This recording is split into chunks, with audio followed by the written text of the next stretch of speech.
दोस्तों इस तस्वीर से आज बीजेपी की नर्वसनेस पता चल गई। महाराष्ट्र की 48 सीटें जिनको लेकर बीजेपी ने साम दाम दंड भेद क्या कुछ नहीं किया, दो पार्टियों को तोड़ दिया, चाहे वो उद्धव ठाकरे की पार्टी शिवसेना हो या फिर एनसीपी शरद पवार की पार्टी। दोनों के पार्टियों को तोड़ने वाले मुखिया को एक को सीएम बना दिया महाराष्ट्र के और एक को डिप्टी सीएम बना दिया।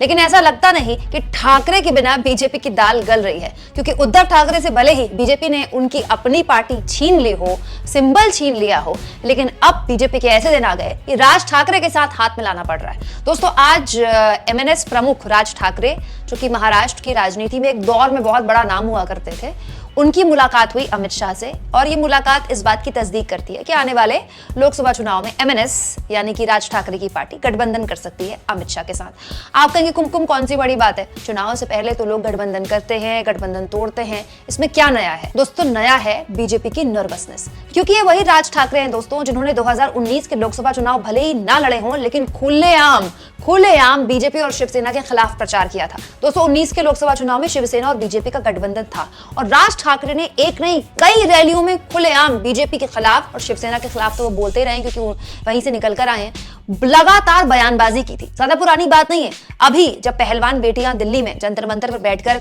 बीजेपी के सांसद पर बेहद गंभीर यौन शोषण के आरोप लगा रही थी, तब भी राज ठाकरे ने खुला पीएम मोदी को खत लिखा था और कहा था कि केवल एक राज्य के लोग ही आपके नहीं हैं, बाकी राज्य के लोग भी आपके हैं और पहलवान बेटियों की आवाज सुनी जानी चाहिए। वो राज ठाकरे जो पीएम को नसीहत दे रहे थे, आज उनसे अमित शाह कुछ इस तरह से मुलाकात कर रहे थे। और तो और राज ठाकरे ने अभी कुछ वक्त पहले महाराष्ट्र से जिस तरह से इंडस्ट्रीज गुजरात में ले जाई जा रही है, इसको लेकर भी पीएम मोदी की आलोचना की थी, एनडीए सरकार की आलोचना की थी, केंद्र की मोदी सरकार की आलोचना की थी। लेकिन आपको तो पता ही है दोस्तों कितनी जल्दी हमारे देश में राजनेता पलटी मारते हैं। चलिए एमएनएस का राज ठाकरे का बीजेपी के साथ या एनडीए का हिस्सा बनना समझ में आता है, क्योंकि राज ठाकरे अब महाराष्ट्र की राजनीति में लगभग शून्य हो रहा है। उनकी जो राजनीति है वो अब खत्म होने की कगार पर है, तो उनके लिए तो सर्वाइवल का एक मौका है ये।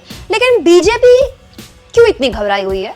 बीजेपी ने दो पार्टियां तोड़ ली, 48 सीटों को लेकर गठबंधन भी फाइनल कर लिया, बीजेपी ने सरकार गिरा दी, अपनी सरकार बनवा ली वहां पे, तो अब इतनी घबराहट क्यों है? ये जिस तरह से राज ठाकरे के साथ अमित शाह मिल रहे हैं, क्या इस बात की तस्दीक नहीं करता कि महाराष्ट्र की 48 सीटों को लेकर अभी भी इतना सब कुछ करने के बाद भी बीजेपी आश्वस्त नहीं है? नहीं तो राज ठाकरे कोई ऐसी बहुत बड़ी ताकत तो नहीं है महाराष्ट्र में। सोचिए दोस्तों, वो राज ठाकरे जो पानी पी पी कर अपनी पूरी राजनीति में उत्तर भारतीयों को पीटने की बात कहते रहे, उन्हें भगाने की बात कहते रहे, उन्हें गालियां बकते रहे, आज अमित शाह उनके साथ हाथ मिला रहे हैं। तो बीजेपी आखिर यूपी और बिहार के लोगों को क्या मुंह दिखाएगी?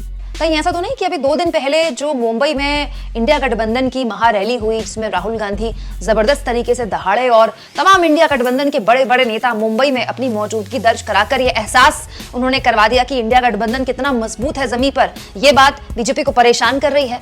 दोस्तों आप इस मुद्दे पर क्या सोचते हैं? कमेंट बॉक्स में जरूर लिखें और जितना हो सके चैनल को शेयर करें, सब्सक्राइब करें और थैंक्स और ज्वाइन के ऑप्शन से अगर आप चाहें तो कुछ आर्थिक मदद भी चैनल की कर सकते हैं।